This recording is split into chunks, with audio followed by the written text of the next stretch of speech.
এক ভদ্রলোক বট গাছতলা শুয়ে শুয়ে আল্লাহরে লুকমা দেয়। বট গাছ আছে না, বট গাছের ফল কি এরকম বড় বড় না ছোট ছোট? ছোট ছোট। বট গাছের নিচে শুয়ে আল্লাহরে লুকমা দেয়।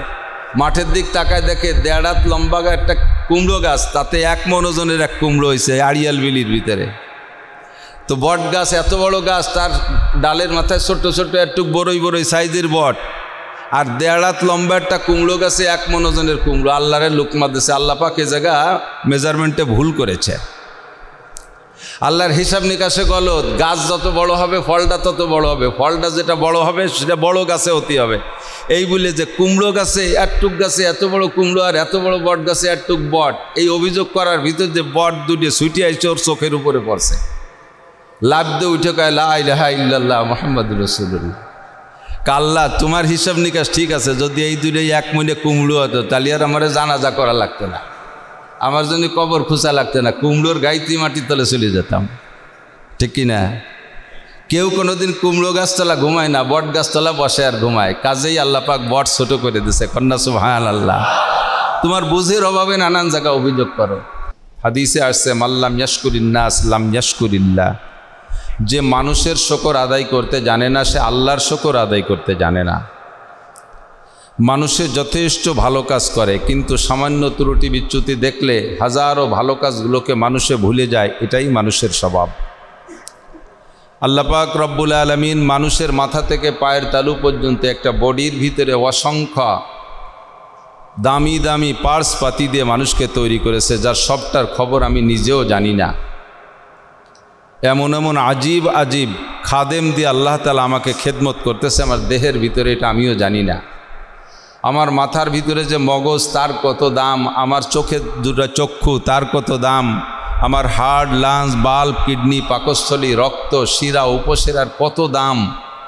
এত দামি দামি পার্টস পাতি দিয়ে আল্লাহ তাআলা আমাকে সৃষ্টি করেছেন। আজীবন একটা সূর্য দিয়ে আমাদেরকে আলো দিয়ে যাচ্ছেন, কোনোদিন সূর্যের বিল দেওয়া লাগে না। কি সুন্দর মাসে মাসে ছোট বড় চাঁদ দিয়ে আমাদেরকে খেদমত করে যাচ্ছেন আল্লাহ তাআলা। লাইট দিচ্ছেন রাতের বেলা, এই লাইটের কোনো বিল দেওয়া লাগে না। আল্লাহ পাক একটা বিল চান, সে বিল আমরা না দিলেও আমাদের লাইন কেটে দিচ্ছে না।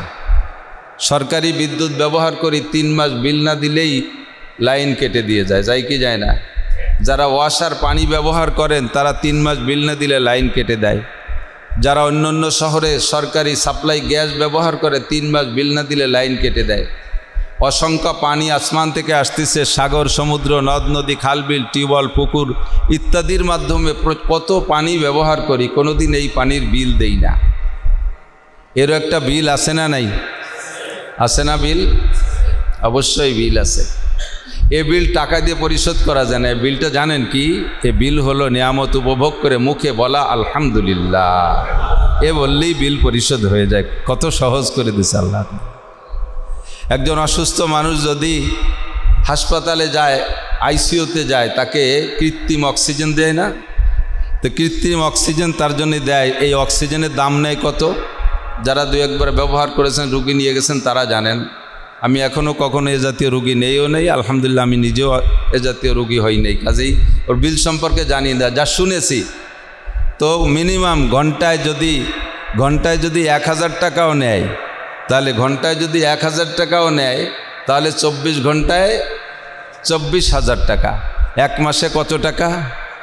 1 বছরে কত টাকা অক্সিজেন বিল? তেমন যদি আমাকে আল্লাহ তাআলা যে অক্সিজেন সাপ্লাই দিচ্ছে আমার জন্য, আমি রেগুলার ব্যবহার করতেছি, 70 বছর পর্যন্ত যদি আমার অক্সিজেনের এইরকম ঘন্টায় 1000 টাকা করে বিল দিয়ে বেঁচে থাকা লাগতো, তাহলে কয়জন বেঁচে থাকতাম? শিল্পপতি কোটিপতিরা মাসখানিক থাকতো।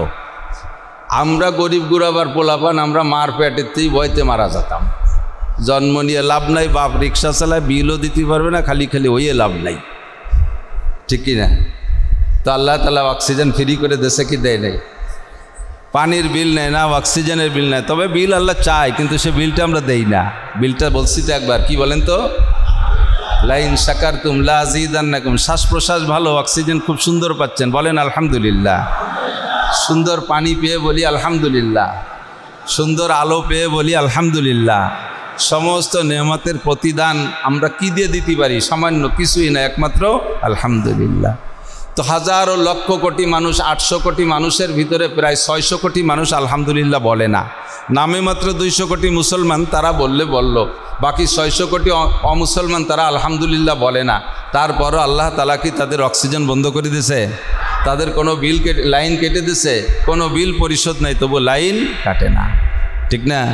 তো আল্লাহ পাক এত নিয়ামত দিচ্ছেন, তারপরও তার শুকর আদায় করি না। এজন্য আল্লাহ পাক নিজেই বড় আফসোসের সাথে বলেন, ইন্নাল ইনসানা লিরাব্বিহি লাকানুদ। সূরা আদিয়াতের মধ্যে আছে না, ওয়াল আদিয়াতি দবহান ফাল মুরিয়াতি কদহান ফাল মুগিরাতি সুবহা ফাআতারনা বিহি নাকরান ফাওয়াসাতনা বিহি জামআ ইন্নাল ইনসানা লিরাব্বিহি লাকানুদ। একটা ঘোড়াকে এক মুঠ ঘাস খাওয়াও, একটু পানি খাওয়াও, দেখো ঘোড়াটা তোমার জন্য কত খেদমত করে। একটা কুকুরকে রাতের বেলা একটু এঁটে পানি দাও, একটু পান্তা পানি দাও, একটু তোমার খেয়ে ফেলানো একটু হাড্ডি খাওয়াও, সে হাড্ডি টুক খাইয়া শুকনো হাড্ডি চাইটে চাইটা সারাটা রাত তোমার বাড়ি পাহারা দেয়। সে ঘুমায় না, নাইট ডিউটি করে। তোমরা নাকে তেল দিয়ে ঘুমাও আরামের পাঁচতলায়, আর সে দরজার কাছে তোমার বাড়ি পাহারাদারি করে। কুত্তটায় পাহারাদারি করে, ঘোড়াটায় তোমার কত খেদমত করে, গরুটা তোমার কত খেদমত করে। আমি আল্লাহ তাআলা তোমাকে এত নিয়ামত দিলাম, তুমি তো আমার নিয়ামতের সেই হারে শুকর আদায় করো না। তাই আমি বড় দুঃখের সাথে বলি, ইন্নাল ইনসানা লিরাব্বিহি লাকানুদ। একমাত্র মানুষই তার রবের অকৃতজ্ঞ। এই অকৃতজ্ঞতা আল্লাহ পাক খুব অপছন্দ করেন। তো নবী বলেন, মাল্লাম ইয়াশকুরিন নাস লাম ইয়াশকুরিল্লাহ। যে মানুষের শুকর আদায় করতে পারে না, সে আল্লাহর শুকর আদায় করতে পারে না। খালি লুকমা দেয়, খালি কি দেয়? লুকমা। তো আমরা আপাতত একটা মানুষের শুকর আদায় করতে চাই। আমি যতদিন বুঝা ধরছি ততদিন থেকে নিয়ে আজ পর্যন্ত, শুরুতে একজন ডিসি, সে সময় আমি ছোট, আমাদের এখানে ডিসি সাহেব ছিলেন গোপালগঞ্জ, এই পাশেই তো মুসলিম এতিমখানা। মুসলিম এতিমখানার প্রতিষ্ঠাতা আমার ছোটো চাচা জান হযরত মাওলানা আব্দুল ওয়াহাব সাহেব রহমতুল্লাহ আলাইহি, আমার আপন ছোটো চাচা। তো ওই সময় একজন ডিসি সাহেব ছিলেন, আমার চাচা জানের খুব ভক্ত ছিলেন। উনাকে আমি দেখি নাই, ওনার প্রশংসা শুনেছি। এই জায়গাটাকে উনি অনেক কিছু ব্যবস্থা করে দিয়ে এতিমখানা করার প্ল্যান প্রোগ্রাম দিয়েছিলেন। তারপরে মাঝে যারা এসেছেন, আমি সরকারি অফিস আদালতে অতটা যাতায়াত করি না, আমি রাজনৈতিক নেতাদের পিছনে খুব একটা ঘুরি না, আর অফিস আদালতে খুব আসি না। তো যাদেরকে দেখছি আসা যাওয়া, তার ভিতরে আমার মনে হয় অনেক দিনের ভিতরে একজন যোগ্য ডিসি এবার আমরা পেয়েছি। অস্বীকার করবেন নাকি আমি তো জানি না, কার সাথে কেমন আচরণ করছে স্যার আমি জানি না, তবে আমাদের সাথে অত্যন্ত অমায়িক। সবচাইতে বড়, আমারে টোন দেওয়া লাগবে না, মন দেওয়া লাগবে না, আমারে রাস্তাঘাট খালকুয়ো কিচ্ছু দেওয়া লাগবে না।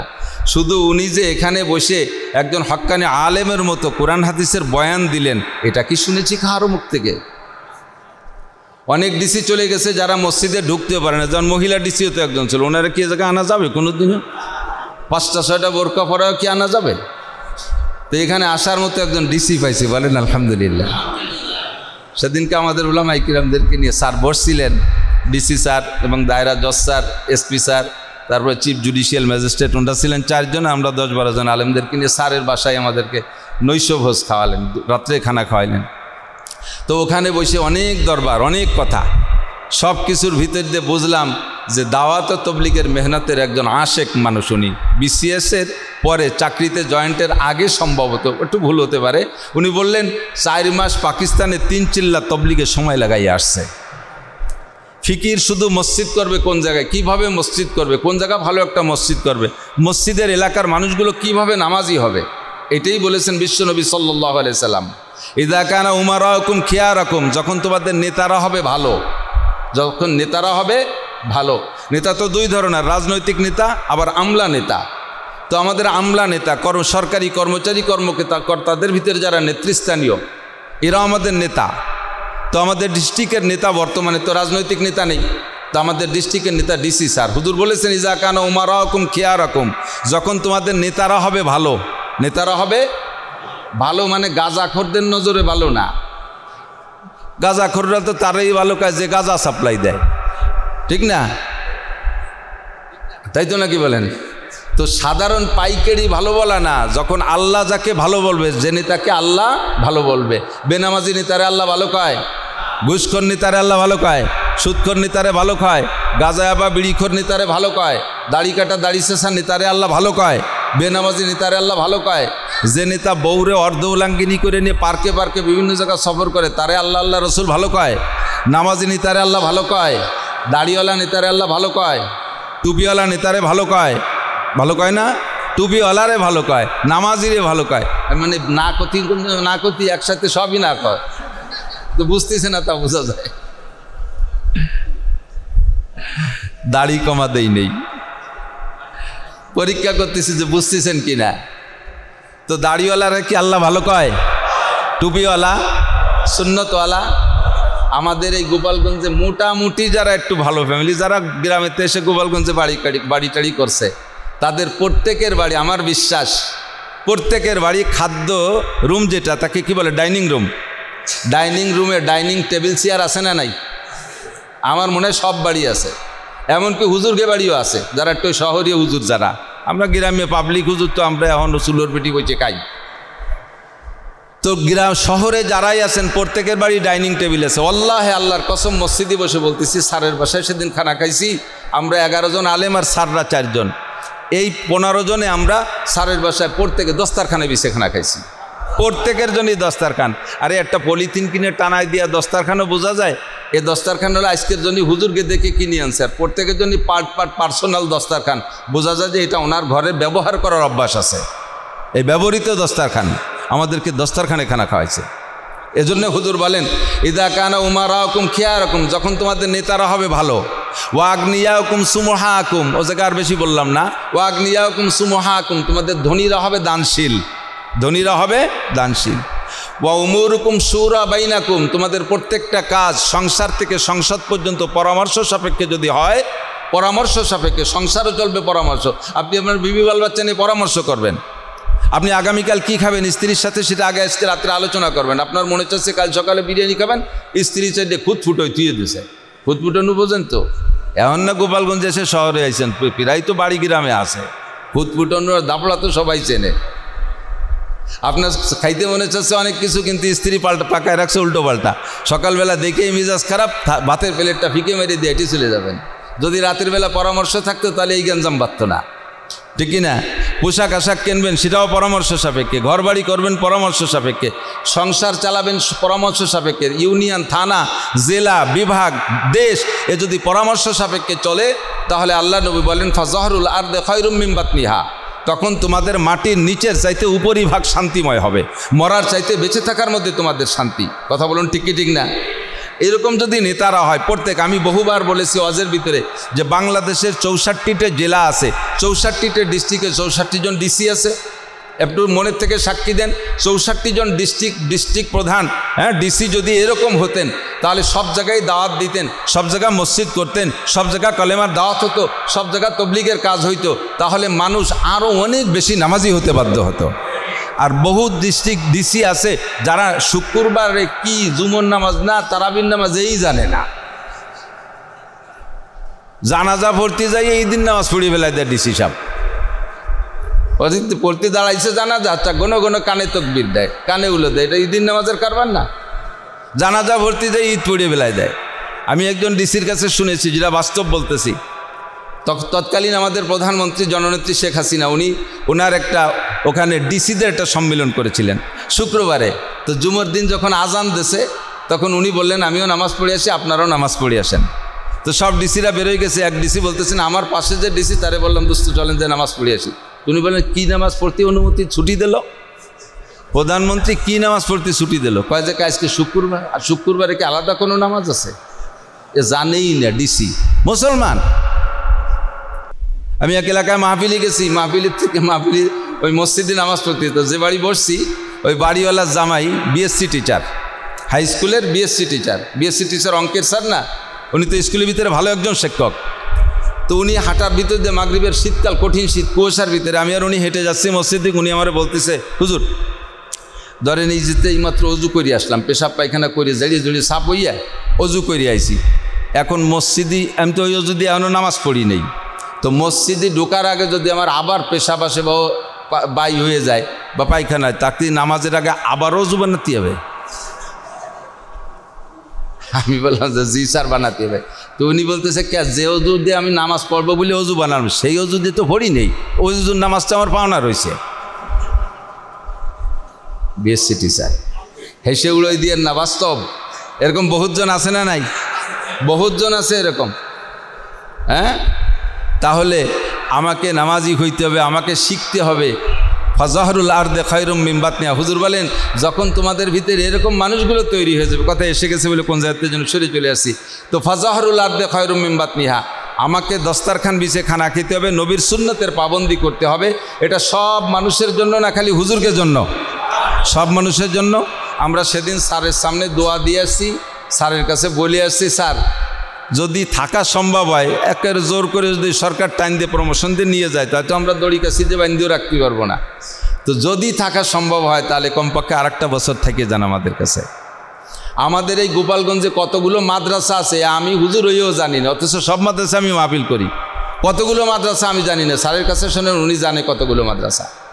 কতগুলো মসজিদ আমরা ইমাম সাহেবরাও জানি না, উনি জানে কতগুলো মসজিদ। ইসলামিক ফাউন্ডেশনের ডিডি স্যারও উনি জানে না যে কতগুলো মসজিদ, উনি জানে, ওনার সব মুখস্থ আছে। কতগুলো মন্দির, কতগুলো গির্জা, সব মুখস্থ।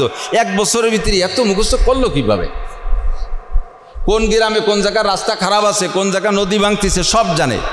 আল্লাহ তাআলা এরকম নেককার মানুষ উনি চলে যাওয়ার পরও আমাদের জন্য এমন মানুষকে আল্লাহ তাআলা ব্যবস্থা করে দিক, সবাই বলি আমিন। ইজা কানা উমারাকুম, নেতারা ভালো হবে, ধনীরা দানশীল হবে, আর সব কাজ পরামর্শ সাপেক্ষে হবে, তাহলে ফাজাহরুল আরদে খায়রুম মিন বাতনিহা। আমরা দোয়া করি আল্লাহ তাআলা স্যারকে সুস্থতার সাথে লম্বা হায়াত দান করুন। আল্লাহ তাআলা এরকম ডিস্ট্রিক্ট প্রধান, এরকম ডিসি সারা বাংলাদেশের 64 জেলায় ব্যবস্থা করে দিক, সবাই বলে আমিন। এবং আমাদের এই মসজিদ, এই জায়গাটা ধরেন আরবিতে বলে সরবুল মাকানে বিল মাকিন। আজ থেকে 2-3 বছর আগে এই জায়গাটা কি ছিল? খাল ছিল, ঠিক না? কত নোংরামি ছিল সব তো আমাদের চোখের সামনে আমরা জানি। হ্যাঁ, ময়লার ফেলানো ডাস্টবিন এলাকা ছিল। আল্লাহর রহমতে আজকে সে জায়গাটা সোনার জায়গায় পরিণত হয়েছে। একে বলে সরফুল মাকানে বিল মাকিন। অবস্থানকারীর কারণে অবস্থানের দাম বাড়ে ও কমে। অবস্থানকারীর কারণে অবস্থানের দাম বাড়ে। এই জায়গা যতদিন ডাস্টবিন ছিল, খোলা ছিল ততদিন ডাস্টবিন ছিল, ময়লা ছিল, কেউ জায়গা আসতো না। পাশ দিয়ে হাঁটতে গেলে এখানে নাকে কাপড় দিয়ে হাঁটতাম। এই জায়গা আবার হাঁসের ফার্ম, তার একটা গিরান দক্ষিণে বাতাসে আমরা রাস্তায় দিয়ে পাতাম, ঠিক না? তেজ জ্বালায় নাকে কাপড় দিয়ে হাঁটতাম। এখন আলহামদুলিল্লাহ শহরের অনেক মানুষ, এই মসজিদটা খুব জায়গা মতো হয়েছে, মসজিদের কারণে জায়গার দাম বাইরে গেছে, ঠিক কি না? একে বলে সরফুল মাকানে বিল মাকিন। অবস্থানকারীর কারণে অবস্থানের দাম বাড়ে, আবার কমেও। কোনো এক গ্রামে যদি এদিক তাকান, এক গ্রামে 5000 লোক আছে, তার ভিতরে একজন আছে আন্তর্জাতিক খ্যাতিসম্পন্ন চোর, একবারে আন্তর্জাতিক খ্যাতিসম্পন্ন। সারা বাংলাদেশে সব জায়গায় ওই চোরারে চেনে। যে কোনো জায়গা চোর ধরা পড়লি গ্রামের নাম ওইটাই কয়, ওই তালে বোঝা গেল উনি সব জায়গা করে। ওই এক চোরে পুরো গ্রামের 12টা বাজায় দিছে না? ওই গ্রামে কেউ মাইয়েও বিয়ে দেবে না, ওই গ্রামে কেউ ছেলেও বিয়ে দেবে না, চোরের গ্রামে। আর বাকি সব কি চোর নাকি? ওই একটাই চোর, এক চোরেই দফা সারিয়ে দিছে। আবার কোনো গ্রামে যদি একজন মানুষ দামি হয়, তাহলে একজন মানুষের কারণে গ্রাম ধরে, এলাকা ধরে দামি হয়ে যায়। গহরডাঙ্গা, গোপের ডাঙ্গা। গহরডাঙ্গা কি? গোপের ডাঙ্গা। একটা গোপের ভিতরে ডাঙ্গা, গোপের মধ্যেই ডাঙ্গা। গোপের ডাঙ্গা, গহর ডাঙ্গা। গহর মানে কি? মতি, সোনাদানা, মণিমুক্তা। মুক্তার খনিতে পরিণত হয়েছে একটা মানুষের কারণে। সেটা কি? শামসুল হক ফরিদপুরি রহমতুল্লাহ আলাইহি, ঠিক না? আমরা বড় ভাগ্যবান, আমাদের গোপালগঞ্জে সব দিক দিয়ে আল্লাহ পাক অনেক আগের থেকে দিয়ে আসতেছে। সদস্য হুজুর আমাদের, কাশিয়ানি হুজুর আমাদের, মৌলানা আব্দুল ওয়াহাব সাহেব, সুটপার হুজুর রহমতুল্লাহ আলাইহি, কোটালীপাড়া হিলালউদ্দিন সাহেব, তাহেরউদ্দিন সাহেব, এখনও বর্তমানে বাংলাদেশের শীর্ষ উলামায়ে কিরাম আমাদের গোপালগঞ্জে। রাজনৈতিক দিক দিয়ে তাকাইলেও ঠকি যেতে সেটা বড়ের কথা, বাকি বড় নেতা তো আমাদের দেশে ছিল বা আছে, ঠিক কি না? তো সব দিক দিয়ে আমরা সরফুল মাকানে বিল মাকিন। আল্লাহ তাআলা আমাদের ঐতিহ্য ধরে রাখার তৌফিক দান করে। আজ থেকে 4 বছর আগে, এটা বর্তমানে ইংরেজি সেপ্টেম্বর মাস চলে না, 4 বছর আগে সেপ্টেম্বর মাসের এই তারিখ, 5 তারিখ আজ 8 তারিখ, 4 বছর আগে সেপ্টেম্বর মাসের 8 তারিখে এই জাতীয় কোনো সম্মান ছিল না। আজকে সেপ্টেম্বর মাসের 8 তারিখে এক গাদি সম্মান, এক গাদি সম্মান। গতকাল গেছে সম্মান, পুরো মাস ধরে সম্মানী মাস। কি কারণে বলেন তো? এই মাসটার সাথে মিশে গেছে রবিউল আউয়াল মাস। কি মাস? এই মাসের ভিতরে একটা মহামানবের আবির্ভাব ঘটেছিল বিধায় আল্লাহ পাক রব্বুল আলামিন পুরো মাসটারে দামি বানাই দিয়েছে। ব্যক্তি বা বস্তুর কারণে সময় বা জায়গার দাম আল্লাহ তাআলা এরকম বাড়াইয়া দেয়। আমার নবী, আপনার নবী, বিশ্ব নবী মুহাম্মদুর রাসূলুল্লাহ সাল্লাল্লাহু আলাইহি ওয়াসাল্লাম, সবাই বলবেন না? প্রত্যেকবার জোরে না হলে আসতে বলবেন। হুজুরের নাম শুনলে ওয়াজিব, প্রথমবার একবার শোনার পরে ওয়াজিব চলে গেছে, এখন মুস্তাহাব, পড়লে আপনার লাভ। মান সাল্লা আলাইয়া মাররা সাল্লাল্লাহু আলাইহি আশারা মাররা। নবী পাক বলেন যে আমার উপরে একবার দুরূদ শরীফ পড়ে আল্লাহ তাআলা তার উপরে 10টি রহমত নাজিল করে। হুজুর বলেন আমার উপরে দুরূদ শরীফ পড়লে আমার চাইতে তোমার লাভ বেশি, আমার চাইতে তোমার লাভ বেশি। আমার উপরে দুরূদ পড়বা তুমি 10টা রহমত পেয়ে যাবা। যেমন আল্লাহ পাকের প্রশংসা করলে আল্লাহর লাভ না আমার লাভ? বোঝেন নাই? আমি আল্লাহর প্রশংসা করলাম, এতে আমার লাভ না আল্লাহর লাভ? আমার লাভ। আমি আল্লাহর সারা পৃথিবীর 800 কোটি মানুষ যদি আল্লাহর প্রশংসা করে তাতে আল্লাহর পদমর্যাদা একটুও বাড়ে না। আল্লাহ যে চেয়ারে বসা আছে সবাই প্রশংসা করতেছে বিদায় ওর চেয়ে বড় একখান চেয়ার বানায় উঁচু হয়ে বসবে আল্লাহ। আর কেউ যদি প্রশংসা না করে আল্লাহ রাগ করে নিচে ফাটি বিছেই বসবে। তো কেউ আমার আল্লাহ কয় না চেয়ারে বসে থাকি কি রে নিচে ফাটি বিছে বসে, এরকম নাকি? আল্লাহ যেখানে আছে সেখানেই। বাকি আমি যদি বলি আলহামদুলিল্লাহ, বলেন, তাহলে লা আযীদান্নাকুম, আল্লাহ কয় তোমার নিয়ামত বাড়িয়ে দেবো। তুমি নিয়ামতের শুকর আদায় করলে বেড়ে যাবে। তুমি দুরূদ শরীফ পড়লে আমার রসুলের কোনো লাভ লস নাই, ফাঁকে তোমার মর্যাদা বেড়ে যাবে, তোমার উপরে 10টা রহমত নাজিল হয়ে যাবে সাল্লাল্লাহু আলাইহি ওয়াসাল্লাম। এ মাসে এসেছিলেন কে? বিশ্বনবী মুহাম্মদুর রাসূলুল্লাহ সাল্লাল্লাহু আলাইহি ওয়াসাল্লাম। যেই নবী সম্পর্কে আল্লাহ পাক কি বলেছেন শুনবেন। আল্লাহু আকবার।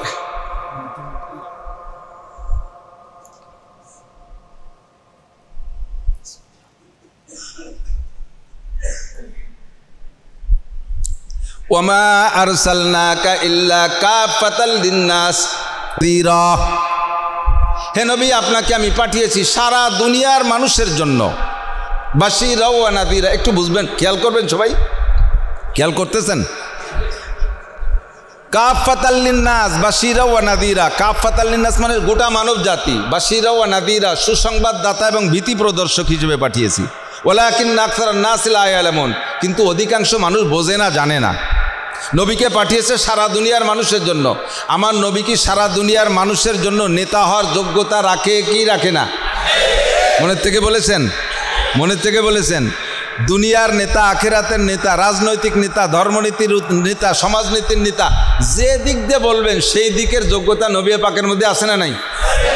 এত বড় একজন দামি নবীকে আল্লাহ তাআলা শেষকালে পাঠাইলেন এবং আল্লাহর রীতিনীতি, আল্লাহর সংবিধানকে বাস্তবায়ন করার জন্য সাথে একখান কিতাব দিয়ে দিয়েছেন। কিতাবখানের নাম আল কোরআন। এ কোরআন শরীফ শুধু কি তিলাওয়াতের জন্য? কোরআন শরীফ কি খালি নামাজ রোজার জন্য? একটু বলবেন। নামাজ রোজার জন্য, হজ যাকাতের জন্য, খালি টুপি দাড়ি পাগড়ি জুব্বর জন্য, খালি মসজিদ মাদ্রাসার জন্য? কোরআন শরীফ কি জন্য এসেছেন? একেবারে হুদাল্লিন নাস ওয়া বাইয়িনাতিন মিনাল হুদা ওয়াল ফুরকান। গোটা মানব জাতি, শুধু মুসলমান না, গোটা মানব জাতির হিদায়াতের জন্য, গোটা মানব জাতির সঠিক পথ দেখানোর জন্য, গোটা মানব জাতির শান্তির বার্তা নিয়ে কোরআনে কারিম আসছে। হিন্দু বলেন, বুদ্ধ বলেন, খ্রিস্টান বলেন, যে জাতি বলেন না কেন, সময় যদি আপনারা বিরক্ত না হন তাহলে আমি দুটো উদাহরণ বলবো, দুটি একটা বাস্তব বললে আপনার বুঝতে সহজ হবে। এ কোরআন শরীফ খালি মুসলমানদের শান্তির জন্য না, সব জাতির জন্য, সকল জাতির জন্য। একটু চোখ বুঝে নেন। যেমন যদি এটা ইসলামী স্টেট হয়, বাংলাদেশ যদি ইসলামী হুকুমত হয়, এখানে যদি ইসলামী কোরআনী আইন বাস্তবায়ন হয় রাষ্ট্রীয়ভাবে, তাহলে এই দেশের মুসলমানরা যতটা সুখী হবে, যতটা শান্তিতে থাকবে, তার চাইতে বেশি সুখ স্বাচ্ছন্দ্যে থাকবে এই দেশের অমুসলমানরা। কেন? কারণ কোরআনের বিচার চলবে। কোরআনের বিচার আছে না? কোরআনের বিচার মানা আমাদের জন্য ফরজ। কোরআনের বিচার মানা আমাদের জন্য ফরজ। আল্লাহ পাক বলেন ফালা ওয়া রাব্বিকা হাত্তা ইউহাক্কিমুকা ফীমা শাজারা বাইনাহুম।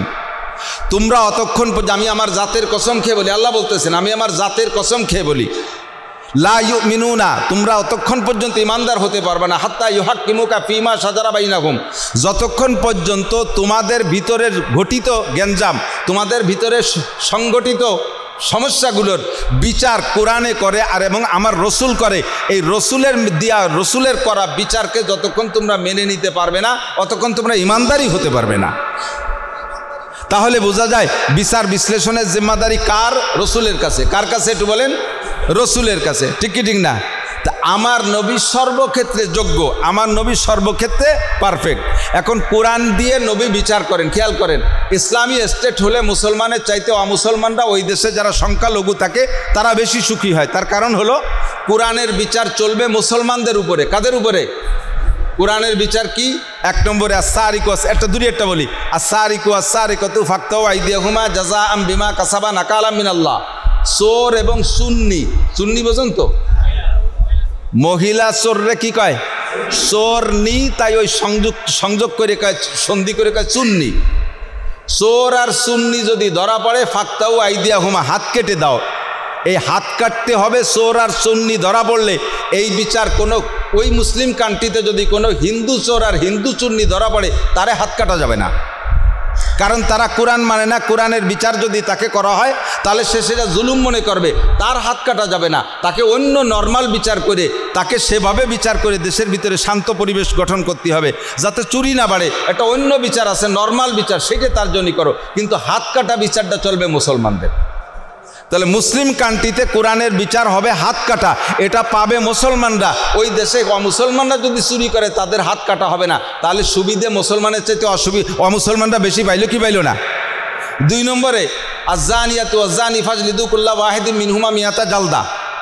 যদি ব্যভিচারিণী যদি সাবালেগ নারী আর পুরুষ অবিবাহিত হয় মুসলিম কান্ট্রিতে, কোরআনের বিচার অবিবাহিত যদি ব্যভিচারিণী ধরা পড়ে, ফাজলিদু কুল্লা ওয়াহিদিন মিনহুমা মিয়াতা জালদা, ওর প্রত্যেক একজনরে 100 করে কুড়া মারো।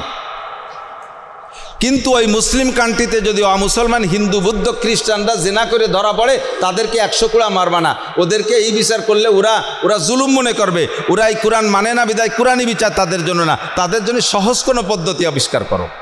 এটা স্থানীয় কাজীকে অনুমতি দিয়ে আছে, সহজ কোনো পদ্ধতিতে বিচার করো।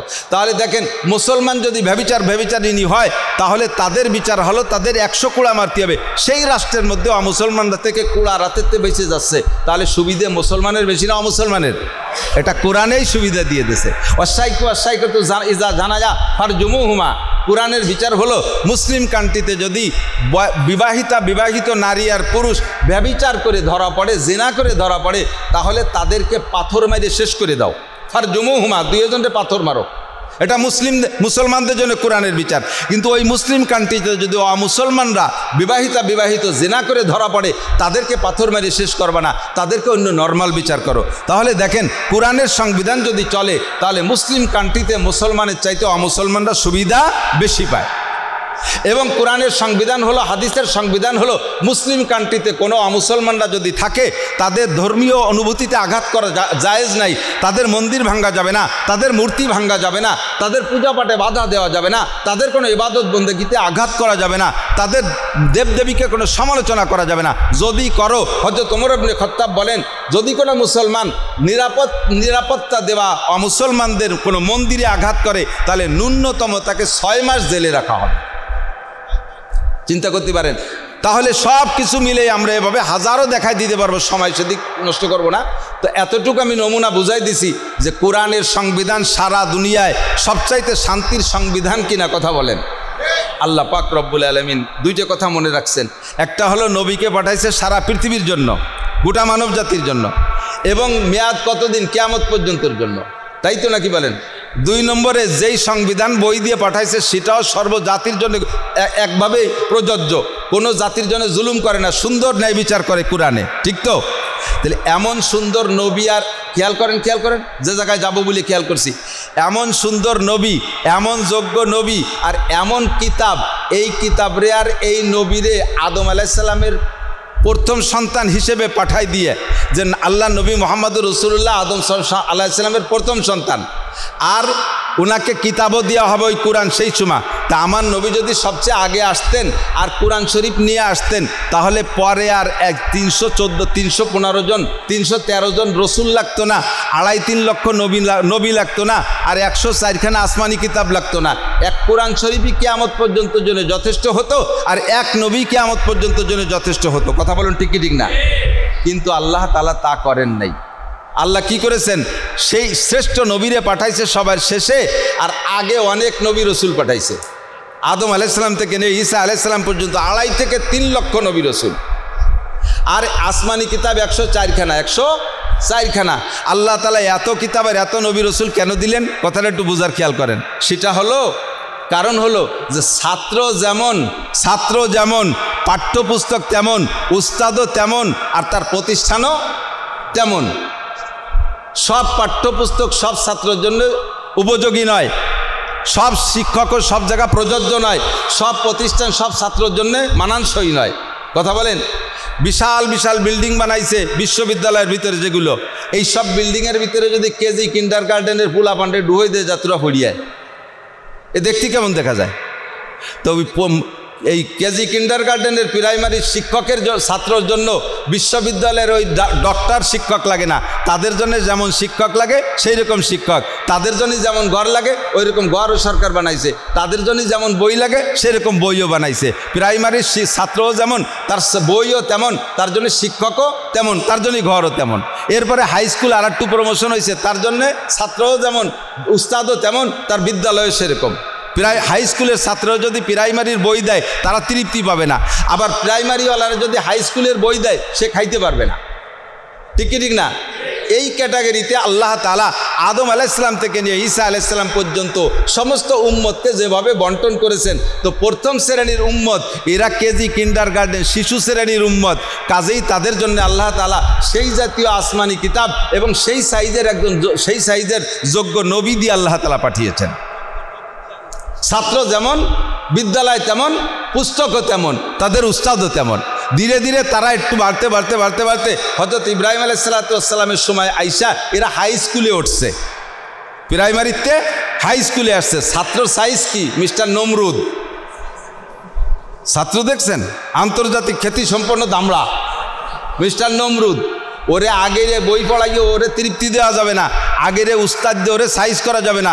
এজন্য আল্লাহ তাআলা মুসলিম জাতির পিতা ইব্রাহিম আলাইহিস সালামকে উস্তাদ বানাইয়া সেই রকম বাগা কিতাব দিয়ে তার জন্য পাঠিয়ে দিচ্ছে, যাও পড়িয়ে খাও। এবার আস্তে আস্তে আস্তে আস্তে ছাত্রর কোয়ালিটি আরও বাড়তে তালে আছে।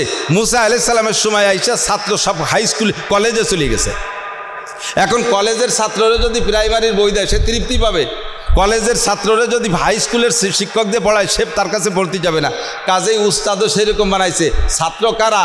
ফেরাউন, আরাক আবাল, হামান, কারুন, এই সমস্ত বাঘা বাঘা ছাত্রদের পড়ানোর জন্য আগের বই আর আগের উস্তাদে হবে না। এই জন্যে আল্লাহ তাআলা কায়দা মতো উস্তাদ পাঠাইছে, নাম তার মুসা আলাইহিস সালাম, যার এক থাপ্পড়ে মানুষ মরিয়ে যায়, এক থাপ্পড়ে মানুষ মারা যায়। এইরকম জলিলুল কদর জালালি মিজাজওয়ালা নবী আল্লাহ তাআলা ফিরাউনের জন্য পাঠাইছে। চলতে আসে আস্তে আস্তে আস্তে আস্তে ঈসা আলাইহিস সালাম পর্যন্ত আসছে। ছাত্র এখন বিশ্ববিদ্যালয়ে চলে গেছে। এখন বিশ্ববিদ্যালয়ের ছাত্রদেরকে কলেজের শিক্ষক দিয়ে পড়ালি হবে না, কলেজের বই দিলে হবে না। আল্লাহ তাআলা ইনজিল কিতাব একটা পাঠাই দিয়ে আর নিজের পক্ষ থেকে দুনিয়ার কোনো বাপ ছাড়া মায়ের পেটের ভিতরে সরাসরি একটা রূহ দিয়া একজন মুআজ্জাজ রসুল হযরত ঈসা আলাইহিস সালামকে পাঠাইছে। কিতাবও দিয়েছে ইনজিল। তোমরা বিশ্ববিদ্যালয়ের ছাত্র ইনজিল কিতাব পড়ো আর ইঞ্জিন বানাও। এরপরে আস্তে আস্তে 570 বছর চলে গেছে ঈসা আলাইহিস সালামের পরে। ছাত্রর কোয়ালিটি আরও ভালো। এবার ছাত্র সব বিসিএস ক্যাডার, ছাত্র সব ইঞ্জিনিয়ার, বিজ্ঞানী ছাত্র। এরা ওই ইঞ্জিল এগে পোষাচ্ছে না, সেই উস্তাদেও এদের তৃপ্তি হচ্ছে না। আল্লাহ তাআলা ছাত্র কারা? আবু জাহেল, আবু লাহাব, উতবা, সাইবা, ওলিদ ইবনে মুগিরা, আবু সুফিয়ান, ওমর, উসমান, আলী, তলহা, জুবায়ের, বিলাল, আম্মার, সোহাইব, সারা পৃথিবীকে পরিচালনা করার মতো লিডার সাইজের, বিজ্ঞানী সাইজের ছাত্র আল্লাহ তাআলা আখেরি জামানায় পাঠিয়েছে। এমন বিশ্ববিখ্যাত ছাত্রদেরকে পড়ানোর জন্য আগেরে বই দিয়ে তারা তৃপ্তি পাবে না, আগেরে উস্তাদও দিলি সে উস্তাদের আবুডুবু খাওয়াই দেবে। এই জন্যে আল্লাহ তাআলা রুহের জগৎ থেকে বাছাই করে শ্রেষ্ঠ একজন উস্তাদ নির্বাচন করেছেন এবং সমস্ত বইগুলো 104খানা বই থেকে বাছাই করে একটা বই নির্বাচন করেছেন। সেই উস্তাদের নাম মুহাম্মদ রাসূলুল্লাহ আর কিতাবের নাম আল কোরআন। ঠিক কি ঠিক না? এমন কিতাব ইনজিলের ভিতরে পরিবর্তন সম্ভব করে দিয়েছে, তাওরাতের ভিতরে কিছু ঢুকানো সম্ভব করে নষ্ট করে ফেলাইছে। আগের নবীদের সম্পর্কে অনেক কিছু তারা বলে কইয়া তাদেরকে কলুষিত করেছে। কিন্তু আমার নবীর গায়ে সত্যি যদি ন্যায় বিচারের সাথে বিবেচনা করে কথা বলতে যায় তাহলে হিন্দু বলেন, বুদ্ধ বলেন, খ্রিস্টান বলেন, এমনি আসাবিয়াত বলা হয়। কি বলা হয়? মানে তরফদারি করে মিথ্যে কথা অনেকই বলা যায়। বিবেক, সঠিক বিবেক বিবেচনা দিয়ে যদি কথা বলতে হয় তাহলে আমার নবীর গায়ে একটা ফুলের টোকা দেওয়ার মতো কি সুযোগ আছে? যদি সত্য বিচারে আসুক, সত্য আর মিথ্যা যেভাবেই বলুক না কেন, আসো আমার কোরআন শরীফের ভিতরে দেখো, পাল্টাইতে পারো নাকি? ঢুকতি এর মধ্যে কিছু পারো নাকি? একটা নুক্তা বাড়ায় দাও, একটা জের জবর বেশ কম করে দাও, পারবে? কখনো পারবে না। এক তো আল্লাহ পাক নিজেই চ্যালেঞ্জ করে দায়িত্ব নিয়েছেন, হ্যাঁ, ইন্না নাহনু নাজ্জালনা যিকরা ওয়া ইন্না লাহু লাহাফিজুন। এ কোরআন আমি নাজিল করেছি আমার বিজ্ঞানী উম্মতের জন্য। আমার বিজ্ঞানী নবীকে উস্তাদ বানায় পাঠাইছি। কিয়ামতের আগে আসবে সব বিজ্ঞানী। দেখেন, আজ থেকে 1500 বছর আগে মোবাইল ছিল, মাইক ছিল, রকেট ছিল, বিমান ছিল, ট্যাঙ্ক ছিল, ক্ষেপণাস্ত্র ছিল, এর কিচ্ছু ছিল না। সবগুলো বানাইছে আখিরি জামানার বিজ্ঞানী উম্মত। আর এই বিজ্ঞানী উম্মতের জন্য বিজ্ঞানী উস্তাদ মুহাম্মদ রাসূলুল্লাহকে আল্লাহ পাঠিয়েছে, যার ভিতরে কোনো চুলচিরা পরিমাণ দোষ নেই। হুজুর বলেন, বইস্তু মুবাররাআন মিন কুল্লি আইবিন, বইস্তু মুবাররাআন মিন কুল্লি আইবিন, সমস্ত দোষ থেকে পবিত্র করে আল্লাহ তাআলা আমাকে সৃষ্টি জগতে বাছাই করে পাঠিয়েছেন।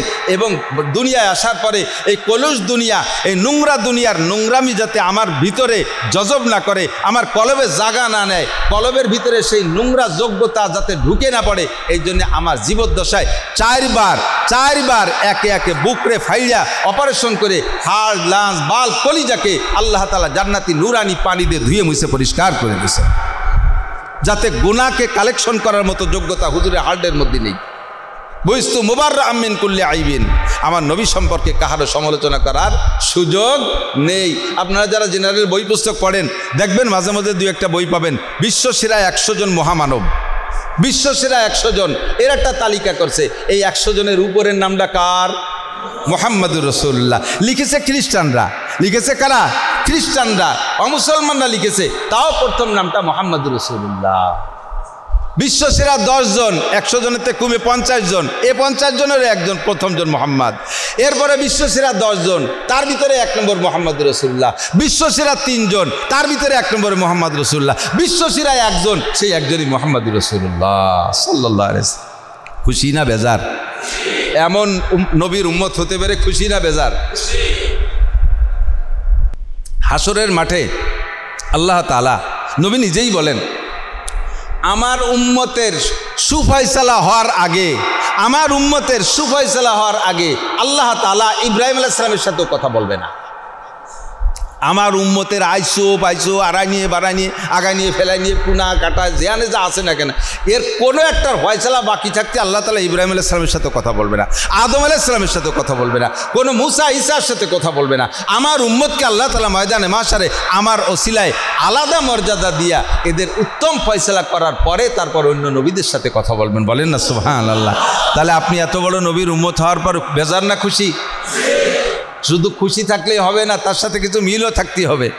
তামুতুনা কামা তাহইয়াউন, একটু ভাগে ওয়াজ করে যাই। তামুতুনা কামা তাহইয়াউন অত সারুনা কামা তামুতুন। আপনার দুনিয়ার জীবনযাপন যেমন হবে আপনি কিন্তু এই রূপেই মরবেন। একটা লোক দাড়ি চাষা আছে, দাড়ি চাষা, প্যান্ট পরা, রাস্তাঘাটে অ্যাক্সিডেন্ট করে পড়ে মরে গেল। ওই লোকটা দাড়ি চাষে কিন্তু দাড়িরে খুব মোহাব্বত করে, রাখবে ভাব, কিন্তু এই ভাবতে হঠাৎ করে অ্যাক্সিডেন্ট করে মরে গেছে। তো এই বাবার কারণে কি মরার সাথে সাথে তার মুহি এক মুঠ দাড়ি হয়ে যাবে? তাহলে জীবনযাপন যেমন ছিল মরণটা সেরকম হলো না? হুজুর বলে তোর সারুনা কামা তামুতুন, তুমি যেমন মরছো হাসরের মাঠে তুমি এভাবেই উঠবা। তুমি যদি দুনিয়ায় টুপি পরা অবস্থায় জীবনযাপন করো, এই সুন্নতি টুপির সাথে তোমার মরণ হবে। দাড়ি মুখে জীবনযাপন, দাড়ি সহ মরণ হবে। জুব্বা সহ জীবনযাপন, জুব্বা সহ তোমার মরণ হবে। সুন্নতের পাবন্দি সহ জীবনযাপন, সুন্নতের পাবন্দির ভিতর দিয়ে মরণ হবে। অত সারুনা কামা তামুতুন, হাসরের মাঠে তুমি এই চেহারায় উঠবা, আর তোমার চেহারা দেখে বিশ্বনবী চিনে ফেলাবে। বলেন না সুবহানাল্লাহ। হুজুর বলেন, ইন্না উম্মতি ইউদআউনা ইয়াউমাল কিয়ামা, ইন্না উম্মতি ইউদআউনা ইয়াউমাল কিয়ামা গুররাম মুহাজ্জালিনা মিন আথারিল ওযু। লক্ষ লক্ষ কোটি কোটি মানুষ তো সেখানে বসা। এই সামান্য একটু ইজতেমার মাঠে যান, ইজতেমায় যান তো গেছেন না? কেউ ইজতেমায় গেছেন, হজে গেছেন, উমরায় গেছেন, ও জায়গা যাইয়া অত মানুষের ভিতরে নিজের চিনা মানুষটারে খুঁজে বের করা কত কঠিন হয় না? কোটি কোটি মানুষ। তো হুজুর বলেন, আমি কিয়ামতের মাঠে আমার উম্মতগুলোকে আমি আলাদা করে ফেলবো। সাহাবায়ে কিরাম বললেন, কাইফা আরাফতা তারিফু ইয়া রাসূলুল্লাহ উম্মতাক। হুজুর আপনি কিভাবে এত মানুষের মধ্যে আপনার উম্মতকে চিনবেন? হুজুর বলেন, ইন্না উম্মতি ইউদআউনা ইয়াউমাল কিয়ামাতে গুররাম মুহাজ্জালিনা মিন আসারিল ওযু। একটু বলে ফেলেন সুবহানাল্লাহ। 1000 ঘোড়া এক মাঠে আছে, সব ঘোড়ার এক কালার, সব ঘোড়াগুলো লাল, কোনো তিল পরিমাণ দাগ ধাব্বা নেই।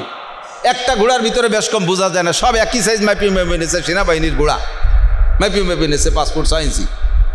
একটা ঘোড়ার শুধু কপালে সাদা দাগ আছে, ওই ঘোড়াটা তোমার। তো 1000 একই কালারের ঘোড়ার ভিতরে তোমার ঘোড়াটা চিনতে কি তোমার সমস্যা হবে? কপালে দাগ, সাদা দাগ দেখে, চিতা দেখে চিনে নিতে পারবে না? হুজুর বলেন আমার উম্মত হবে চিতা উম্মত। ময়দানে মাশারে আমার উম্মতের এরকম কিছু চিতা হবে। কোন কোন জায়গা? মুহাজ্জালিন মিন আসারিল বুজু, ওযুর অঙ্গগুলো দিয়ে নূর চমকাইতে থাকবে। অন্য কোনো নবীর উম্মতের এই নূর চমকাবে না, আমার উম্মতের ওযুর অঙ্গ দিয়ে নূর চমকাবে, সিজদার অঙ্গ দিয়ে নূর চমকাবে।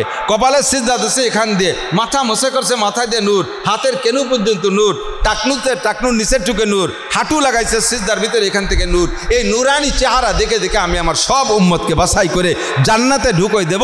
এরপরে আল্লাহ পাক বলবেন হইছে, তোমার হইছে? এখন অন্য লোকের নিয়ে টিম বসতে হবে আমার, তোমার কি হয়েছে এখন? জি আল্লাহ হয়েছে তো, তারপরে একটু অপশন থাক, পরে যদি দুনিয়াটা হাতে বাঁধিয়ে যায় সেটা সেই সময় বলবো।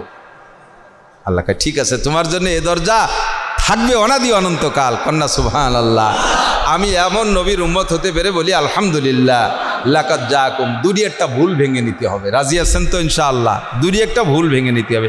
আমি আজকে দেখে আসছি, আমি নিয়ে আসছি সাথে করিয়া, আমি কিতাবটার সাথে আনি নাই। সিরাতে মোস্তফা, ইসলামিক ফাউন্ডেশনে তার অনুবাদ করছে সিরাতে মোস্তফা, ইদ্রিস কান্দলবী রহমতুল্লাহ লেখা। আপনি খুলবেন, বের করবেন, প্রথম খণ্ড, 3 খণ্ড বিশিষ্ট। এর প্রথম খণ্ডের ভিতরে নবী আলাইহিস সালাতু ওয়াস সালাম মিলাদ, জন্ম সংক্রান্তি এমন লম্বা কিচ্ছা বয়ান করছে যা শুধু হুজুরের জন্ম পর্যন্ত যদি আমি নিয়মতান্ত্রিকভাবে বলি আপনাদেরকে এইভাবে বসবেন, আমি 1 মাস পড়াইতে পারবো ইনশাআল্লাহ। হুজুরের মিলাদ পড়াতে পারলো, শুধু জন্ম পর্যন্ত যে মিলাদ মানে হলো জন্ম কিচ্ছা, এই মিলাদ পড়াতে লাগবে আমার 1 মাস, অথচ আমাকে মিলাদ পড়াতে লাগে 7-8 মিনিট। আছেন এরকম মিলাদ আছে না? আসেন নতুন ঘর দিছি মিলাদ পড়াবো। সে মিলাদ কি মিলাদ? আস্তাগফিরুল্লাহ। আমার উস্তাদ ছিলেন মাওলানা আকিল আলী সাহেব রহমতুল্লাহ। হুজুরের ছেলেরে দেখলাম ওই যেটা শাহজাহান ভাই, তো হুজুর বলতেন মিয়া মিলাদ কি? মিলাদ 2 প্রকার মিলাদ। এক লোকের, খেয়াল করেন হুজুর, খুব আকিল আলী তো আচানক একটা মানে ঘটনা বানাই ফেলতেন। হুজুর কায় এক লোকের একজনের 4 ভাই, তো 4 ভাইয়ের বাপ বেশি আছে, তো বুড়ো বাপের এমন রোগ হয়েছে যেই রোগের চিকিৎসা কোনো জায়গা হয় নাই। লাস্টে এক ডাক্তারের কাছে রয়েছে, ডাক্তার কইছে যে ওনার চিকিৎসা কিচ্ছু না, একমাত্র বেদানার রস। কিসের রস? ওরা কয় ভাই বেদানার রস। বেদানার রস কি হবে? বেদানার রস চিপড়াইয়া তাই চামচি করে গরম করে খাওয়াতে। ওরা 4 ভাই জীবনেও কোনোদিন বেদানা দেখে নাই, কোনো দিনও বেদানা চেনে না। এখন ডাক্তারে কইছে আর কোনো চিকিৎসা নাই, একমাত্র বেদানার রস। তো কইছে কোন জায়গা পাওয়া যায়? সে সময় লঞ্চ চলে, হুজুর যে সময় গল্প কইছে সেই সময় কথা কইছে। তো ওই তালার ঘাটেতে লঞ্চে উঠিয়ে, মানিকদের ঘাটেতে লঞ্চে উঠিয়ে যাবা, যাইয়ে দৌলতপুর ঘাটে নামবা। ঘাটে উঠিয়ে ঘাটেতে উপরে উঠিয়ে দেখবা যে 2 দাঁত দিয়ে এইভাবে সাজাইয়ে বেদানা ইত্যাদি ইত্যাদি ফল নিয়ে বসেছে, ওইতে কিনে আনবা, কেজি 80 টাকা। তো গেছে বাপের জন্য বেদানা কিনতে, যাইয়ে লঞ্চেতে নামিয়ে উঠে দেখে বিএল কলেজের যে রাস্তা, ওই দিক দিয়েও ফল নিয়ে বসার, এই দিক দিয়েও ফলের দোকান। তো ডাইন দিক না যাইয়ে বাম দিক ঢুকে গেছে বিএল কলেজের দিক, ওই দিক যে দেয় যে বস্তা ভরা বেদানা নিয়ে বসে রয়েছে, চাইলতে বস্তা ভরে চাইলতে নিয়ে বস্তার মুখ খুলে খুলে সাজায় চুয়ে দিয়েছে চাইলতে। ও তো আর চেনে না, ও তো জানে, আর বলে দিচ্ছে এরকম এরকম বেলের মতো এরকম এত বড় বড় হয়, এইগুলো বেদানা। আর অরিজিনালি বেদানা মানে কি? দানা নাই, তাহলে চাইলতে দানা আছে নাকি? আর আসলে যেটা বেদানা তা তো দানায় ভরা। আর ওই বাম দিক ঢুকে যাইয়া যেভাবে ওরে ডেফিনেশন বলে দিছে সেইভাবে যে বলতে ভাই এ বেদানা কত রে, এমনি হলো 4 আনা কেজি। তো যখন ও যে কইছে বেদানা কত করে, তাহলে বেদানাও বসছে যে আর আন্তর্জাতিক খ্যাতি সম্পন্ন এক আবাল আইছে, এখানে একটু ব্যবসা করা যাবে। তো বলতেছে যে এমনি বেছে 4 আনা 1 কেজি, আর ওরে বলতেছে যে টাকায় 4 দিয়ে। ও কি কয়? উনি করলো যে 1 কেজি 80 টাকা, 1 টাকায় 4 দিয়ে 1 টাকায় দিয়ে 1 কেজি হবে, 1 টাকায় তো 4 দিয়ে 4 কেজি হবে। খুশিতে চিনতে হচ্ছে যে হয়তো ডাক্তার কোনো গোলবাজার থেকে কিনে খাইছে, এনে এসে সস্তা পেয়ে গেছে, ওই 1 বস্তা কিনে নিয়ে এসে 20 টাকা দিয়ে আই নিয়ে বাপরে বেদানা খাওয়ানোর জন্য বেদানার ওই চাইলতের খোসা একখান উঠইয়ে ভালোরে পাটায় সেইছিয়া রস বের করিয়া চামচি গরমে খাওয়াই দিয়েছে। ছেলের সা ঘাড় ঘাড় করে উঠিয়ে বাপ 10 মিনিটের মধ্যে শেষ। বইয়ের মধ্যে সেলেসা জমিয়ে রয়েছে, তাই যে সুপো টক খালি বেড়া সেলেসা বাড়ে না, 10 মিনিটের মধ্যে শেষ। এখন ওরাই নিজেরা গবেষণা, ডাক্তার ভুল বলতে পারে না, তবে হয়তো আমাদের পরিবেশনে ভুল হয়েছে, সিস্টেম আমাদের সেবন বিধিতে ত্রুটি হতে পারে। তো যাই হোক, ডাক্তারের নামের কিছু না করে টুয়ে এই বাপরে দাফন কাফন করে সব কিছু শেষ করে মাসখানিক পরে ওর বড় ভাইয়ের সেই রোগ হয়েছে। এখন আবার সারা দেশ ঘুরে ডাক্তার দেখায়, কোনো ডাক্তারে কোনো ফয়সালা না, ফিরে ওই ডাক্তার, সেই ডাক্তারের কাছে নেছে। ডাক্তার কয় যে এ রোগ তোমাদের গোষ্ঠীর আরোকের হতে পারে, সোয়াইছে, বাপ তো মরে গেছে, এটাও সেই একই রোগ, আর এর চিকিৎসায় একমাত্র বেদানা ছাড়া হবে না। এখন অন্য ভাইরা বলতেছে বুড়ো বাপ মরছে বেদানা খাইয়ে, তাই বলে তাজা তাও না ভাই বেদানা খায় মারতেছি না। তো ডাক্তার কয় কী কয়, বেদানায় মরলো, এ রোগ তো সারবে সেই বেদানায়, তোরা বেদানা খাইছ না? হ্যাঁ, বেদানা আমাকে মাথার তলে এখনও রয়েছে 40টা। ডাক্তার কয় দেই তোকে বেদানা, যাইয়ে দেয় যে চাইলতে। এখন যদি ডাক্তার বলে যে এটা চাইলতে, এটা বেদানা না, ওরাই বেদানায় দিয়ে গাউয়ে ডাক্তারে মাথা ফাটাই ফেলবে না? বেটা গ্রামে থাকো বেদানা চেনো, আমি খুলনার বেটারা কইছে রে বেদানা, বিভাগীয় বেটারা কইছে, বিএল কলেজের শিক্ষিত লোক সেই জায়গা, তারা বলছে বেদানা, আর তুমি গ্রাম্য ডাক্তারে রেখো চাইলতে বাদ দাও, তাহলে গ্যাঞ্জাম বাই দিয়ে যাবে না? বাদশা কয়, ডাক্তার বলে এদেরকে আমার ওই অস করে লাভ নাই, এদেরকে ওই আর নাম বলবো না, এখন আমি বেদানা খাওয়াইয়ে দেখি চিকিৎসা করে হয় কিনা। ডাক্তার নিজেই যাইয়া বেদানা কিনে আইনিয়া বাড়ির থেকে রস করে সেই রস গরম করিয়ে আইনিয়া বাইরে খাওয়াই দিয়েছে, ভাই সুস্থ হয়ে গেছে। এখন ওরা বলতেছে ডাক্তার ঘটনা কি বুঝলাম না, বাপরেও বেদানা খাওয়ালাম মরিয়ে গেল, আর বাইরে বেদানা খাওয়ালেন বাঁচিয়ে গেল, ঘটনা কি? দেই আপনার বেদানাটা, দেখে যে বেদানাটা দানায় ভরা, যেটা বেদানা তার মধ্যে দানা একটাও নেই। এই যে কথা বুঝতে পারছেন? অরিজিনাল যে মিলাদ, সেই মিলাদ পড়তে এই জায়গায় বসে 1 মাস লাগবে কমপক্ষে, কিন্তু আমরা চাইল তেরে বেদানা বানাই নিছি, চাইল তেরে বেদানা বানায় খাচ্ছি, যার কারণে সেই বেদানায় আমাকে কেয়ার করে চিকিৎসা হচ্ছে না, আমরা অসুস্থই থেকে যাচ্ছি। অরিজিনাল মিলাদ যদি পড়ি, সিরাতে মোস্তফা আপনারে দেব, আপনি পড়বেন আর ওইটা বয়ান করবেন, ইনশাআল্লাহ 1 মাস পর্যন্ত মসজিদে ডেলি বয়ান করতে পারবেন, তারপরও নবী আলাইহিস সালামের জন্ম পর্যন্ত আসতে পারবেন না, এত বড় লম্বা মিলাদ। তা ভরিয়ে ফেলাই দেয় মাত্র 1 চামচ একটু গরম করিয়া 2 হ্যান্ড জিলাপির মধ্যে দিয়ে বেশি ফেলাই দিই। খেয়াল করেন, নবী আলাইহিস সালাম মিলাদ মানে জন্মের তারিখটা সম্পর্কে আগে বোঝেন। আগে আমি মতানৈক্য বাঁধাবো, সিরাতে মোস্তফার হাওলা দিয়ে দিলে আপনি খুঁজে দেখবেন, শতকরা 97% ঐতিহাসিক মুয়াররিখিন, ঐতিহাসিক, তাদের একমত নবী আলাইহিস সালামের জন্ম হয়েছে 8ই রবিউল আউয়াল, 8ই রবিউল আউয়াল নবীর জন্ম। শতকরা 3% ঐতিহাসিকদের মতামত 12ই রবিউল আউয়াল জন্ম। যদি 8ই রবিউল আউয়াল জন্ম হয় আর আমি তা পালন করছি 12ই রবিউল আউয়াল, তাহলে কি ঠিক হলো? যদি পালন করি, সেটা পালন করা জায়েজ না জায়েজ পরে বাদ দিলাম, সহজে চলে আসতেছি, রাত বেশি করবো না। খেয়াল করেন, এই ছোটরাও বুঝবে, খেয়াল রাখবে।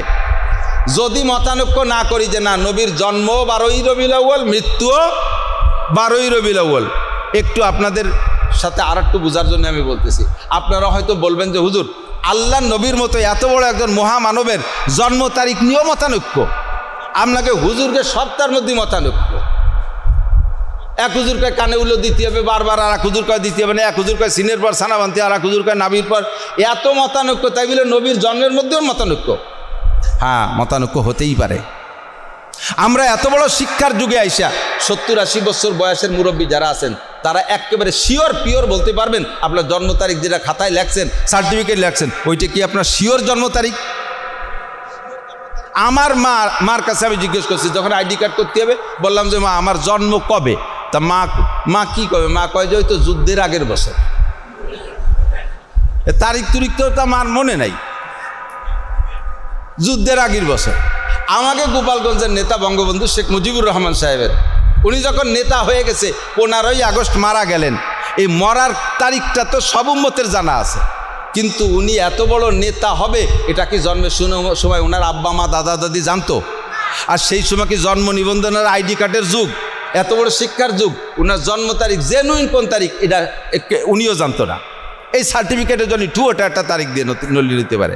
যখন উনি বড় নেতা হয়ে গেছে এরপরে মরার পরে যাই অথবা বড় নেতা হয়ে গেছে, এখন ওনার জন্মদিবস পালন করা লাগবে, কেক কাটা লাগবে, এটা আনন্দ করা লাগবে, এই উপলক্ষে জন্ম তারিখ খোঁজা শুরু হয়েছে। তা কিরা কবে? তা তো খাতা কলমে সহিভাবে লেখা নাই, চলে গেছে টুঙ্গিপাড়া যাই বুড়ো বুড়ো মুরব্বী যারা আছে যে জিজ্ঞেস করছে শেখ সাহেবের জন্ম তারিখ সময় ফরজান ধরে নেন, এইরকম আর কি। আমার আপনার সবার ব্যাপারে জিজ্ঞেস করছে যে শেখ সাহেবের জন্ম তারিখ কবে?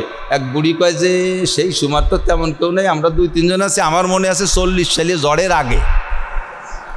আর একজন কয় কলেরার বছরের পরের বছর। এই কলেরার বছর পরের বছর আর 40 সালে জ্বরের আগে 2-3 মিলে গিয়ে সে কয় তাহলে এই তারিখ কী হবে?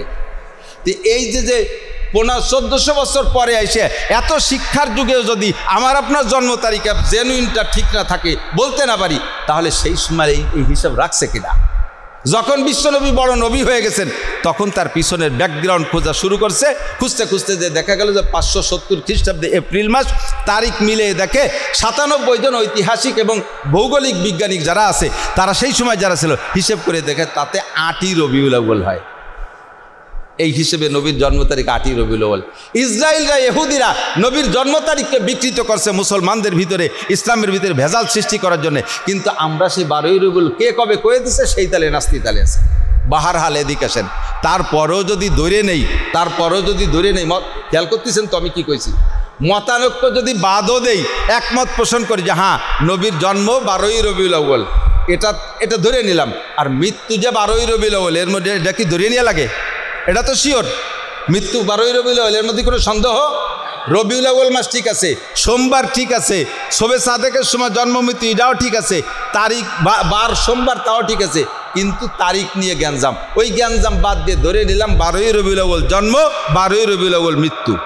ঠিক আছে, এবার আসেন, খুব খেয়াল করেন, আমাদের যুবকরা বেশি খেয়াল করো, এদিক খেয়াল করেন। একটা ছেলে, একটা বড় লোকের, একটা ধনী মানুষের ছেলে আজ থেকে 30 বছর আগে জন্ম নিয়েছে। ছেলেটা খুব হ্যান্ডসাম, ভালো হোক আর মন্দ হোক, বাপের কাছে সবই হ্যান্ডসাম, তো তারপরে অরিজিনালি হ্যান্ডসাম। তো এই ছেলেটা ধনী মানুষের ছেলে 30 বছর আগে জানুয়ারি মাসের 25 তারিখে জন্ম নিয়েছে। সেই থেকে বাপ এই 30 বছর যাবৎ প্রত্যেক জানুয়ারির 25 তারিখই কেক কাটে, পারিবারিক ব্যাপারটা আনন্দ উৎসব করে, কি করে না? আছে না এই সুন্নত আমাদের মধ্যে? আছে না? এটা শয়তানি সুন্নত আমাদের মধ্যে আছে তো তবুও 30 বছর, এই খেয়াল করেন, 30 বছর পর্যন্ত 25শে জানুয়ারি জন্মদিবস পালন করছে। এই বছর 25শে জানুয়ারি ছেলেটা ঢাকা থেকে আসার পথে ভাঙ্গায় অ্যাক্সিডেন্ট করে মারা গেছে। খেয়াল করছেন? জন্ম একই তারিখে, একই 25শে জানুয়ারি এই বছর ছেলেটা মারা গেছে। তো 30 বছর আগে তার জন্ম হয়েছিল, এই 30 বছর বা 25শে জানুয়ারি কেক কাটছে, আনন্দ করছে। এবার 25শে জানুয়ারি মারা গেল ছেলেটা। এখন থেকে বাপ যদি বেঁচে থাকে, কিছুকাল পরিবারের সদস্যরা বেঁচে থাকে, তাহলে এই 25শে জানুয়ারি কি দিবস পালন করবে? নাকি জন্মদিবস? আর কি ওই দিন কেক কাটবে? তাহলে 12ই রবিউল আউয়াল 63 বছর আগে আমার নবী জন্ম নিয়েছে, জন্মদিবস যদি পালন করি 12ই রবিউল আউয়াল, তাহলে এই 63 বছর হতে পারে। নবীর জন্মে যেমন আমি আনন্দিত, নবীর জন্মে যেমন আমি ভাগ্যবান, নবীর জন্মে যেমন আমি খুশি, তার চাইতে 100 গুণ দুঃখিত, 100 গুণ শোকাক্রান্ত নবীর ইন্তেকালের কারণে। কাজেই যদি জন্মদিবস পালন করি 12ই রবিউল আউয়াল, তা হবে 63 বছর পর্যন্ত। ওই 63 বছরের পরের থেকে আর কিয়ামত পর্যন্ত 12ই রবিউল আউয়াল এটা জন্মদিবসের ঈদ করা, এটা নবীর সাথে বেয়াদবি করা ছাড়া আর কিছুই না। এটা হবে শোক দিবস। এটা হবে কি দিবস? শোক দিবস। কথা বলুন, ঠিক কি ঠিক? উল্টোই ফেলাইছে সব, উল্টোই ফেলাইছে সব। বড় দুঃখের বিষয়। আল্লাহু আকবার। আমার নবীকে আল্লাহ তাআলা অনেক কিছু দিয়ে সাজায় গুছাইয়া এই 12ই রবিউল আউয়াল মাসে পাঠিয়েছিলেন, আবার রবিউল আউয়াল মাসে নিয়ে গেছে। কাজেই এই মাসটা আমার জন্যে, নবীর আগমনের জন্য আমি আনন্দিত, আবার নবীর ইন্তেকালের জন্য আমি দুঃখিত। ঠিক কি ঠিক না? আমার এই 12ই রবিউল আউয়াল আনন্দের কিছু না, যশোর নাই, জুলুস নাই। 12ই রবিউল আউয়াল, এই রবিউল আউয়াল মাসে সম্ভবত 2-1বার আমি উমরায়ও ছিলাম। মক্কাওয়ালারাও করে না, মদিনাওয়ালারাও করে না, সব চলিয়েছে মোহাব্বত, সব বাংলাদেশে চলিয়েছে। আসুসা পাও দুয়া গিয়ে শোষে না, মুতে পারি নেয় না, দাড়ি কাটে, দাঁড়ায় মতে খাড়াই খায়, হেঁটে পায়খানা করে, এইগুলো আলোবাতি জ্বালাইয়া জিলাপি খাইয়ে লাফাইয়ে নবীর জ্বালায় পাগল হয়ে যাচ্ছে। নামাজের খবর নেই, না নামাজ হয় না, রোজা না, জাকাত না হয়, তো ফের খুশি কেস বাত ক্যা কোই জেড হয় না জজ। তুমি জজ না, ব্যারিস্টার না, ডিসি না, ওসি না, এমপি না, মন্ত্রী, কিসের এত খুশি? নামাজ নাই, রোজা নাই, তুই আশেকে রসুলের দাবি করিস। নবী কয় তুই খালি আয় আমার দ্বারের কাছে, হ্যাঁ, হনুমানের মতো মোষ, বান্দরের মতো চুল, মুথা চাইছে চুলিয়ে দাঁড়াইয়ে দাঁড়ায় পেশাব করিস, ফাঁসা বাইরে প্যান্ট, তুই এবার আশেখ রসুল আবার দষ্ট জুলুস করিস। আমাদের ওগুলোতে দরকার নেই। আমরা বিশ্ব নবীর শানে শুধু রবিউল আউয়াল মাস না, সারা বছর আমাদের ইবাদত একই রকম হবে, নবীর শানে দুরুদ হবে। কথা বলুন ঠিক কি ঠিক না? নবীর আদর্শই আমার অর্জনীয়। এই নবী আলাইহিস সালামের গোটা জিন্দেগিকে 3 ভাগে বিভক্ত করা হয়। কয় ভাগে? 3 ভাগে। এক ভাগের নাম মিলাদ, এক ভাগের নাম কি? মিলাদ। আল্লাহ এদিক নবী আলাইহিস সালামের জন্ম, মাতৃগর্ভে যেদিন গিয়েছেন হুজুর, মাতৃগর্ভে যেদিন ঢুকছেন, প্রত্যেকটা মা, আমরা যারা মায়ের পেটে ছিলাম, আমাদের ঘরে স্ত্রী আছে, আমাদেরও বাচ্চা কাচ্চা হয়, আমরা জানি স্ত্রীদের খবর। মহিলারা গর্ভধারণ করার সাথে সাথে শুরুতে 2-3 মাস সব কিছুতে কেমন আষ্টে আষ্টে গন্ধ অনুভব করে, গোস্ত খাইতে পারে না, মাছ খাইতে পারে না, কেমন যেন একটা গন্ধ, বমি বমি ভাব, এরকম একটা ভাব হয় না? আমার নবী মায়ের পেটে যাওয়ার পরে মা আমেনা আলাইহিস সালাম বা রাদিয়াল্লাহু তাআলা আনহার এই যে কয় মাস নবীর পেটে ছিলেন, একটা মিনিটের জন্য শারীরিকভাবে কোনো অশান্তি অনুভব করে নাই। হুজুরের যে নূরে নবুয়াত, ফাঁকে একটা কথা বলি, এই নূর এসে গেছে আর একটা কথা বলি, এদিকে দিক বিভিন্ন এলাকার লোক থাকতে পারেন, অনেক এলাকার মানুষ এরা নবীকে কয় নূরের তৈরি, এরকম একটা কথা শুনছেন না? আর আমরা বলি মাটির তৈরি। কিসের তৈরি? আমরা মাটির তৈরি কই আমাকে পক্ষ থেকে না, আল্লাহ নিজে শিখিয়ে দিয়েছে। আল্লাহ লাকাদ জাআকুম রাসূলুম মিন আনফুসিকুম, তোমাদের মধ্য থেকে একজনকে তোমাদের জন্য রসুল বানাইছি। তোমাদের মধ্য থেকে, কে বলছে? তা আমাদের মধ্য থেকে যদি বানায় তাহলে আমরাও যা নবীও চাই। আমরা তো সবাই নূরের তৈরি। আরে হ্যাঁ, আমার নূরের তৈরি, কিসের তৈরি? তাহলে আমাদের মধ্য থেকেই যদি হয় তাহলে নবীও কিসের তৈরি? এরপরে নবীকে আল্লাহ বলেন কুল ইন্নামা আনা বাশারুম মিথলুকুম। বাশার বলে মিন বাশিরিল আরদ, জমিনের উপরে ভাগ দিয়ে যারে বানায়, হ্যাঁ, বাশার মানে মাটির চামড়া, এই মাটির উপরই ভাগ দিয়ে যাকে তৈরি করা হয় তাকে বাশার বলে। কুল ইন্নামা আনা বাশারুম মিথলুকুম, হুজুর বলেন তুমি উম্মতরে বলে দাও আমি তোমাদের মতোই মাটির মানুষ, তোমাদের মতোই মাটির মানুষ। পার্থক্য কি? আবার একটু খেয়াল করেন, আর একটু খেয়াল, একই মাটির মানুষের মধ্যে পার্থক্য হতে পারে কি পারে না?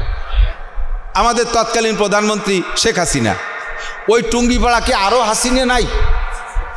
হাসিনের নাম হলেই যদি যে কয় যে আমি টুঙ্গিপাড়া বাড়ি, আমার নাম হাসিনা, তুমি সরিয়ে বলছো আমার সংসদে বসতি দাও, তাহলে জুতোর বাড়ির অভাব হবে?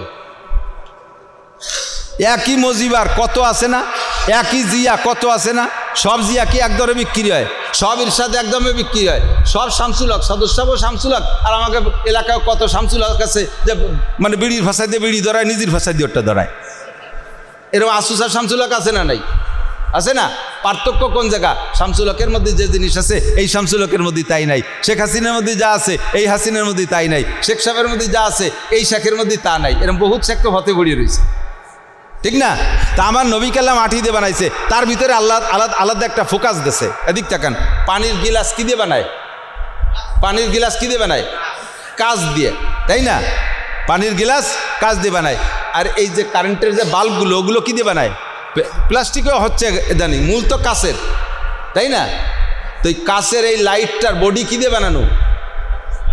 কাঁচ দিয়ে না? কারেন্টের লাইটের বডি কি দিয়ে বানানো? কিন্তু ওরে কি কয় যে বাজারের থেকে 20 টাকা দামের একটা কাঁচ কিনে নিয়ে আসিস।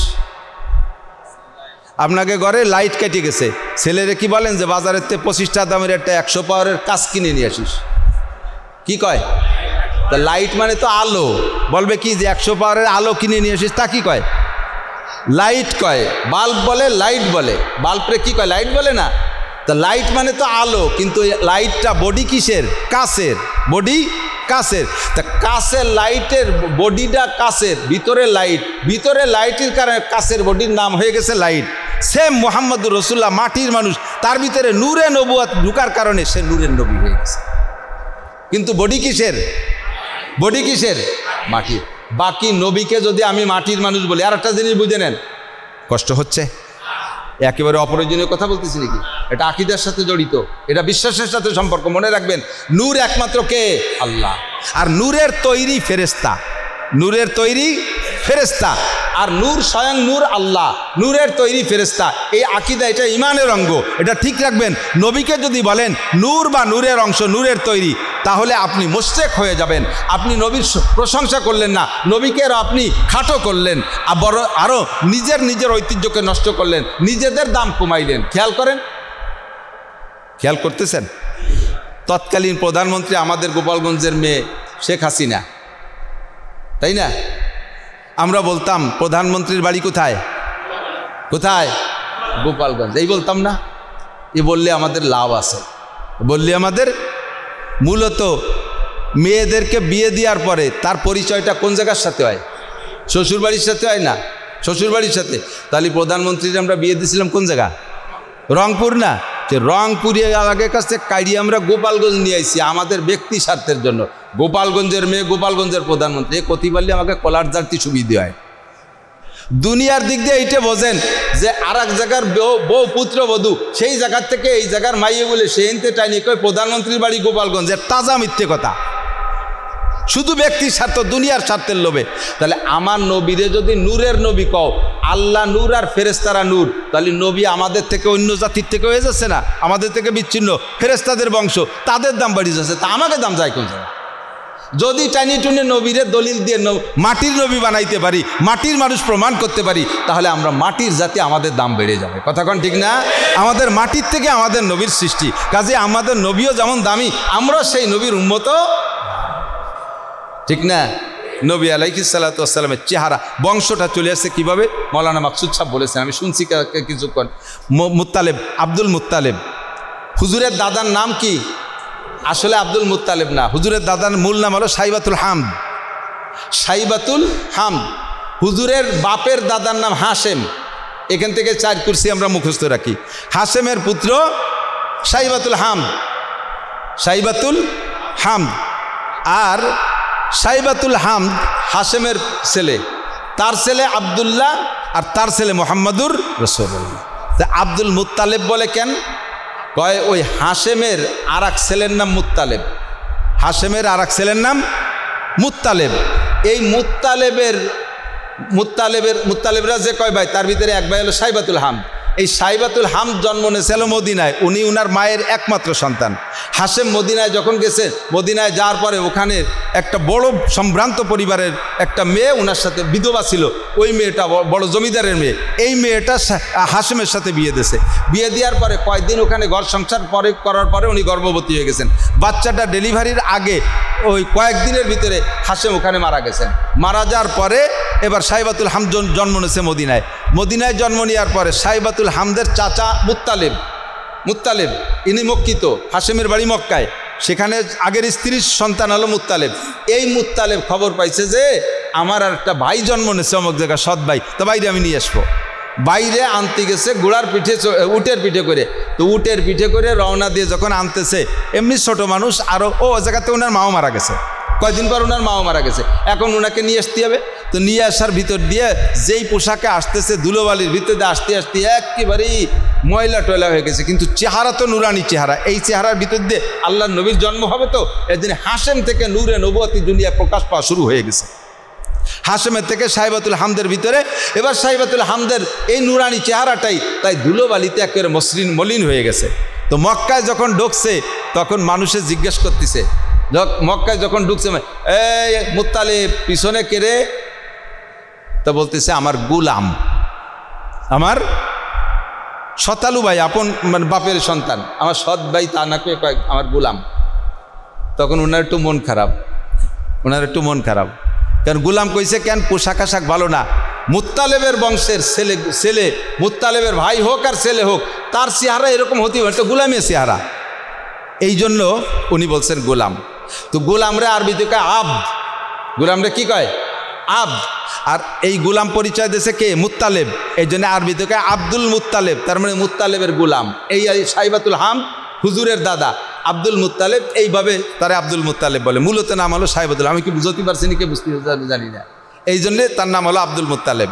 আসলে মুত্তালেব আলাদা একজন, হুজুরের দাদার নাম মুত্তালেব না, হুজুরের দাদা আব্দুল মুত্তালেব সাইবাতুল হামদ। এই আব্দুল মুত্তালেবের 10টা ছেলে। একটা ছেলে হয়তো বলছে মনে হয় মাকসুদ সাহেব, এক ছেলে, এরপরে উনি দোয়া করছে, আল্লাহ যদি আমারে 10টা ছেলে দাও তাহলে আমি একটা ছেলে তোমার রাস্তায় কুরবানি দেবো। আল্লাহ পট করে 10টা ছেলে দিয়ে দিছে। এখন একটা কুরবানি দিতে হবে, সেটা কোনটারে দেবে? 10টার মধ্যে কোনটারে দেবে? তো লটারি টানছে, লটারিতে আবদুল্লাহর নাম আসছে, হুজুরের আব্বা, হুজুরের বাপ আবদুল্লাহ। এখন আবদুল্লাহর চেহারা আবার 10টার মধ্যে সবচাইতে ভালো এবং এই সাইবাতুল হামদের আব্দুল মুত্তালিবের অত্যন্ত প্রিয়। এখন কি করবে? জবাই দেবে কিভাবে? হয়ে গেছে। তো আব্দুল মুত্তালিবের আবদুল্লাহরে জবাই দেবে কিভাবে? এটা তো কলিজায় মানায় না।